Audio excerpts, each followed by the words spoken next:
विनायक चतुर्थी का पर्व भगवान गणेश को समर्पित है। ये पर्व हिंदू धर्म के मानने वालों का मुख्य पर्व है। विनायक चतुर्थी को गणेशोत्सव के रूप में सारे विश्व में हर्षोल्लास व श्रद्धा के साथ मनाया जाता है। भारत में इसकी धूम यूं तो सभी प्रदेशों में होती है, परंतु विशेष रूप से यह महाराष्ट्र में मनाया जाता है। विनायक, संकष्टी एवं गणेश चतुर्थी। हिंदू कैलेंडर में प्रत्येक चंद्र मास में 2 चतुर्थी होती है। हिंदू धर्मग्रंथों के अनुसार चतुर्थी तिथि भगवान गणेश की तिथि है। अमावस्या के बाद आने वाली शुक्ल पक्ष की चतुर्थी को विनायक चतुर्थी कहते हैं और पूर्णिमा के बाद आने वाली कृष्ण पक्ष की चतुर्थी को संकष्टी चतुर्थी कहते हैं।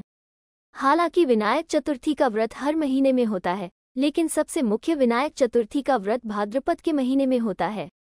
भाद्रपद के दौरान पड़ने वाली विनायक चतुर्थी को गणेश चतुर्थी के नाम से जाना जाता है।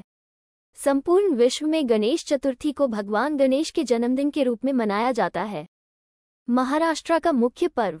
विनायक चतुर्थी के उत्सव को महाराष्ट्र का मुख्य पर्व भी कहा जा सकता है। इस दिन लोग मोहल्लों और चौराहों पर प्रथम पूज्य भगवान गणेश जी की मूर्ति की स्थापना करते हैं। आरती और भगवान श्री गणेश के जयकारों से सारा माहौल गूंज रहा होता है। इस उत्सव का अंत अनंत चतुर्दशी के दिन गणेश की मूर्ति समुद्र में विसर्जित करने के बाद होता है। गणेश का प्रसन्न होना। ठीक 1 वर्ष बाद उस स्थान पर नाग कन्याएं आईं।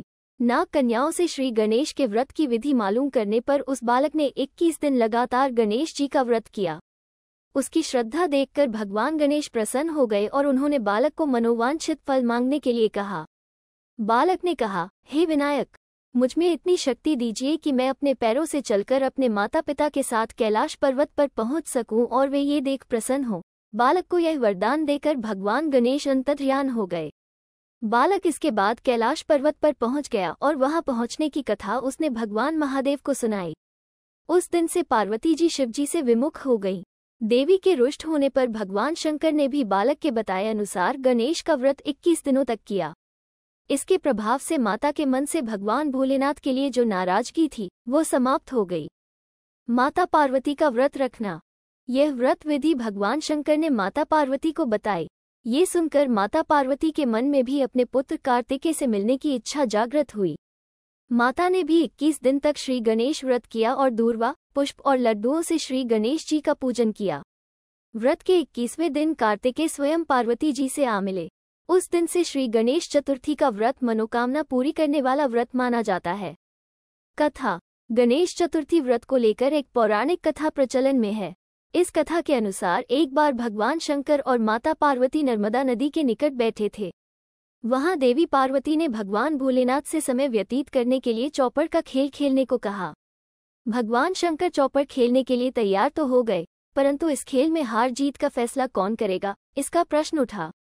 इसके जवाब में भगवान भोलेनाथ ने कुछ तिनके एकत्रित कर उसका पुतला बनाकर उस पुतले की प्राण प्रतिष्ठा कर दी और पुतले से कहा कि बेटा, हम चौपड़ खेलना चाहते हैं, परंतु हमारी हार जीत का फैसला करने वाला कोई नहीं है, इसलिए तुम बताना कि हम में से कौन हारा और कौन जीता। चौपड़ का खेल। ये कहने के बाद चौपड़ का खेल प्रारंभ हो गया। खेल 3 बार खेला गया और संयोग से तीनों बार पार्वती जी जीत गई। खेल के समाप्त होने पर बालक से हार जीत का फैसला करने के लिए कहा गया तो बालक ने महादेव को विजयी बताया। ये सुनकर माता पार्वती क्रोधित हो गई और उन्होंने क्रोध में आकर बालक को लंगड़ा होने व कीचड़ में पड़े रहने का श्राप दे दिया।